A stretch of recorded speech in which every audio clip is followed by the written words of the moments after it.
So I recall very vividly the first time I was told everything in moderation.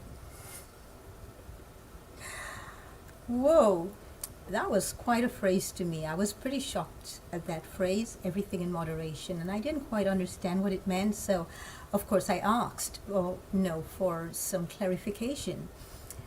And I was very surprised. What I got out of it, the clarification was that I was being admonished. Don't rock the boat. I was being admonished for stepping outside of the comfort zone. I wonder how many of us have had our lights dimmed, have had our enthusiasm stifled, have had our very passions destroyed with that phrase. Everything in moderation, or by being forced to live in the comfort zone. Thing is that all growth happens outside of the comfort zone. All the beauty, all the joy, all the magnificence in life is within us. But when we step into the comfort zone, we squish and squash that so that it deeper and deeper layers down until at some point we can't even retrieve it from within ourselves anymore. That's how much we have squished it down and we have blocked it in order to get along with everybody else, in order not to rock somebody's boat. But boats are meant to be rocked. Isn't that the whole architecture for a boat, that it can rock and still, go with the waves and with the flow and still stay afloat? Aren't we also here to maybe capsize the boat? Maybe capsizing the boat every now and then is exactly what we need. Living in one's comfort zone allows us to live a life of mediocrity. And those of us who have decided at some point this is no longer for me, or from the get-go, like I did when we first arrived here, that we're here to live our own lives and not anybody else's, you understand what I'm talking about. You get what I'm saying.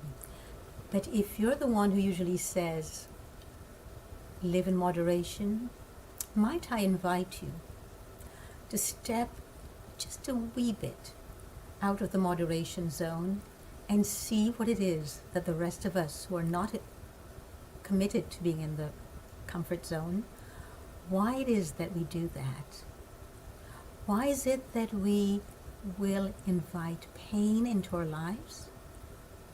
We will invite betrayal into our lives. We will invite hurt into our lives and welcome it because we feel that once we do this, the experience itself allows us to spread our wings, to break free and enjoy trust and healing and tremendous abundance and vibrancy, and we can become one with the universe. We are not separate beings, but that doesn't mean that we need to go with the crowd.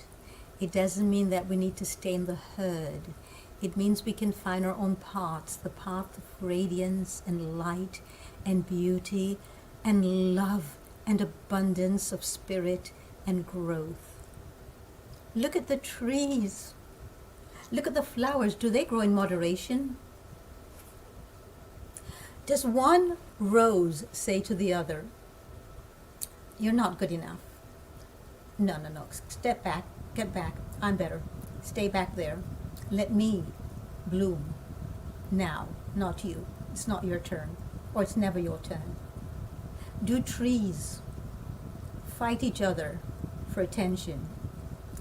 Or do they just blossom and grow and bloom and burst out every spring with their blossoms, each one being itself, not trying to outdo the other or trying to be like the other? So a magnolia will never try to be an oak. A pine tree will never try to be a maple tree. But we do. We humans do. And when we step out and we shine, we're told, stay, get back, get back, get back. Everything in moderation.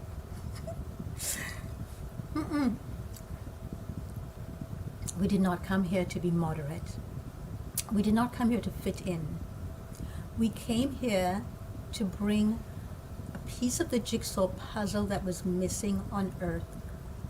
And if you do not put that part of the jigsaw puzzle in with all of your abundance intact, with all of your joy intact, with all that you've brought to us, it will be missing for the rest of us. You will be missing for the rest of us all the time. We need you to bring that missing piece of the jigsaw puzzle into our lives.